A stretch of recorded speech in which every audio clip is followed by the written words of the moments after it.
नमस्कार साथियों, कैसे हो आप सभी। मैं रश्मि आपका स्वागत करती हूं आपके अपने परिवार RWS सिविल सर्विसेज में। दोस्तों, मैं आशा करती हूं आप सभी सुपर स्वस्थ होंगे। मुद्दा आजकल में आज हम बात करेंगे कंबोडिया और थाईलैंड के बारे में। जी हाँ, रिसेंट में यहां पर क्लैशेस चल रहे हैं और जो है बॉर्डर डिस्प्यूट है एक, और वो है एक टेम्पल को लेकर। तो दोस्तों, इसको देखेंगे कि क्यों एकदम से जो है कंबोडिया ने कहा है कि यूनाइटेड नेशन सिक्योरिटी काउंसिल की मीटिंग बुलानी चाहिए और जो है यहाँ पर समझौता करा देना चाहिए। ठीक है, तो ये ऐसा क्यों कहना पड़ा। और उसके साथ साथ जो पीएम थी थाईलैंड की, पेतोंगटान सिनावात्रा करके उनका नाम है, तो दोस्तों उनको जो है सस्पेंड किया गया है। उसका रीज़न क्या रहा है, ये सारी चीज़ें समझेंगे, उसकी लोकेशन भी देखेंगे और दोनों मतलब कि जो टेम्पल कहाँ पर है, फिर जो है थाईलैंड कहाँ पर है, कंबोडिया कहाँ पर है और इंडिया के लिए ये क्यों ज़रूरी है। तो दोस्तों देखते हैं इसमें जो है ये है हमारा प्यारा भारत, और ये दोस्तों यहाँ पर हो गया south east Asia. South east Asia में ही ये दोनों कंट्रीज आते हैं और ये दोनों ही आसियान का पार्ट है, यानी association of south east Asian Nations जो है एक ग्रुप है 10 देशों का, उसका पार्ट है दोनों ही देश। और एक तरह से एशियन टाइगर के नाम से जाने जाते थे, क्योंकि आसियान की जो इकोनॉमीज हैं वो काफ़ी अच्छा कर रही थी और उन्होंने जो है मतलब क्लैशेस काफ़ी कम हुआ करते थे। लेकिन अभी रिसेंट क्लैशेस को देखकर लग रहा है कि भाई यहाँ भी जो है बॉर्डर डिस्प्यूट जो औपनिवेशिक टाइम के हैं, वो जैसे इंडिया पाकिस्तान वाला डिस्प्यूट है, तो इस तरह के डिस्प्यूट वहाँ पर भी हैं। तो दोस्तों इसमें देखेंगे, हमें देखने को मिलेगा कि जो है साउथ ईस्ट एशिया में ये जो है दोस्तों एमराल्ड ट्रायंगल इसको बोल दिया जाता है। तो एमराल्ड ट्रायंगल, इसके बारे में भी देखेंगे ये क्या है। ये जो है थाईलैंड है यहाँ पर, फिर यहाँ है कंबोडिया, और ये जो देश आ जाता है तीसरा यहाँ पर, तो ये आ जाता है लाओस। ठीक है, तो लाओस जो है दोस्तों, तो ये जो है तीनों का जो कॉम्बिनेशन है, तीनों को ये इस ट्रायंगल को कह दिया जाता है एमराल्ड ट्रायंगल। और यहीं पर है ये जो टेम्पल है, प्रे बिहार टेम्पल नाम है इसका, प्रे बिहार टेम्पल। ठीक है, तो ये जो टेम्पल है दोस्तों, इस टेम्पल की जो लैंड है उसको लेकर ही जो है अभी क्लैशेस बने हुए हैं, क्योंकि ये शिवा टेम्पल है, शिखरेश्वर नाम से इसको जाना जाता है। और ये टेम्पल एक जो है क्लिफ पर बना हुआ है, यानी कि जो हिल्स हैं उस पर बना हुआ है। और वो हिल वाला जो एरिया है, देखने में तो ऐसे लगेगा कि वो थाईलैंड में आ रहा है, लेकिन इस पर जो है कंबोडिया का कब्जा है एक तरह से, है ना। लेकिन दोस्तों थाईलैंड उसको नहीं मानता है, और थाईलैंड को लगता है कि ठीक है भाई टेम्पल ले लो, लेकिन जो साथ वाली जो लैंड है वो हमारी है। ठीक है, लेकिन कंबोडिया इसको अपना पार्ट मानता है। तो इसको लेकर ही है जो ये विवाद है। प्रे बिहार टेम्पल है ये यहाँ पर दोस्तों। तो इसमें हुआ क्या क्या है अभी हम समझ लेते हैं कि इस केस में क्या क्या चीजें चल रही हैं। तो दोस्तों जो यहाँ की जो पीएम है पेतोंगटान सिनावात्रा करके इनका कुछ नाम है दोस्तों, तो थोड़ा जो है इनको क्या करना पड़ा था कि भाई यहाँ पे हुआ क्या था, जो कंबोडिया है उसने जो है लैंडमाइन बिछा रखे थे। तो यहाँ के थाईलैंड के एक जो सैनिक है, तो वहां पर मतलब लैंडमाइन फटता है और जो है वो घायल हो जाता है। तो इसके बाद ये बात करती हैं कंबोडिया के जो एक तरह से राष्ट्राध्यक्ष हैं उनके पिता से। ठीक है, क्योंकि उनके जो पिता हैं, कंबोडिया के राष्ट्राध्यक्ष के जो पिता हैं, तो उन जो सिनावात्रा इनके जो पिता थे, तो वो दोनों दोस्त हुआ करते थे।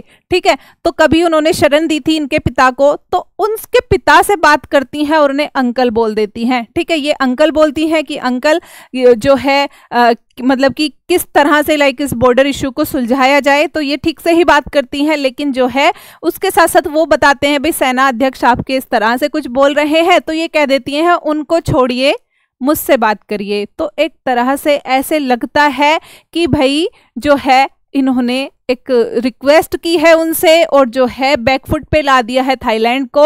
और एक तरह से इसमें ये दिखता है कि भाई कहीं ना कहीं प्राइम मिनिस्टर जो है मतलब कि उधर झुकी हुई हैं, कंबोडिया की ओर झुकी हुई हैं, और जो है हमारे देश को एक तरह से नीचा दिखा रही हैं, या फिर उनसे इस तरह से बात कर रही हैं, क्योंकि इनका जो वॉइस जो भी उनका कॉल था वो उसकी रिकॉर्डिंग जो है लीक हो जाती है। तो दोस्तों ये अंकल कहती हुई नजर आती हैं, फिर सेनाध्यक्ष को एक तरह से बैकफुट पर ला देती हैं।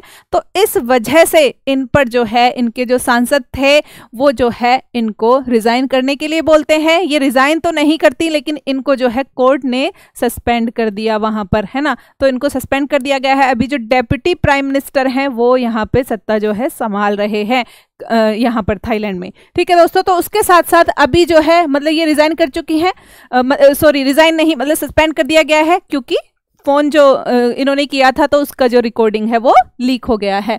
नाम है इनका पैतोंगटान सिनावात्रा। ठीक है, और इनको यंगेस्ट प्राइम मिनिस्टर भी बोला जाता है थाईलैंड की। 34 साल की थी जब ये प्राइम मिनिस्टर बनी थी। ठीक है, आगे दोस्तों इसमें देखते हैं तो जो है यहाँ पर 24-25 जुलाई यानी कि अभी सीमा पर सबसे बड़ा सैन्य संघर्ष देखने को मिला। 1 लाख से ज्यादा लोग जो है विस्थापित हो गए, क्योंकि दोनों देश एक दूसरे के खिलाफ खड़े हो गए हैं और जो है हमले कर रहे हैं एक दूसरे पर। जैसे कि थाईलैंड ने F-16 करके जो मतलब यूएस से खरीदा है वो लगा दिया है, वो तैनात कर दिया है। फिर उधर से भी कंबोडिया की ओर से भी हमले हो रहे हैं।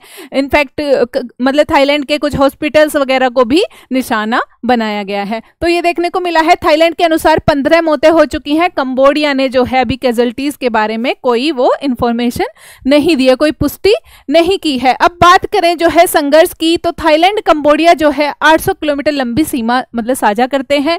मुख्य लड़ाई किस पर है हमने देख लिया, प्रे बिहार टेम्पल पर है। स्थान जो है कहां पर है, एमराल्ड ट्रायंगल हमने बात की थी। ये ट्रायंगल कहां पर है, जो कोलंबिया हो गया, सॉरी जो कंबोडिया हो गया और साथ में थाईलैंड हो गया और जो है साथ में लाओस हो गया। तो तीनों के जो है तीनों जहां पे एक तरह से मिलते हैं वहां पर है ये एमराल्ड ट्रायंगल, है ना। तो अब दोस्तों इसमें बात कर लेते हैं कि 23 जुलाई को थाईलैंड के सैनिक पर लैंडमाइन फटी थी, 5 घायल हो गए थे। थाईलैंड ने राजदूत को, अब बताया क्या हुआ है कि भाई एक दूसरे के जो है जो मतलब राजदूत जो होते हैं उनको भी जो है भेज दिया गया है। कंबोडिया के जो मतलब राष्ट्राध्यक्ष हैं वो बोल रहे हैं कि भाई जो हमारे जो लोग हैं, जो हमारे नागरिक हैं जो थाईलैंड में रह रहे हैं, अगर वो वहां सेफ फील नहीं कर रहे तो वो अब वापस आ जाएं। तो इस तरह से चीजें देखने को मिल रही हैं। जो आसपास के जो गांव के जो लोग हैं तो वो जो है वहां से जो बॉर्डर के एरिया में रहते हैं तो वो लोग कहीं और जाके शरण ले रहे हैं, कैंपों में रह रहे हैं जाकर, क्योंकि वहां पर जो है हमले चल रहे हैं, है ना।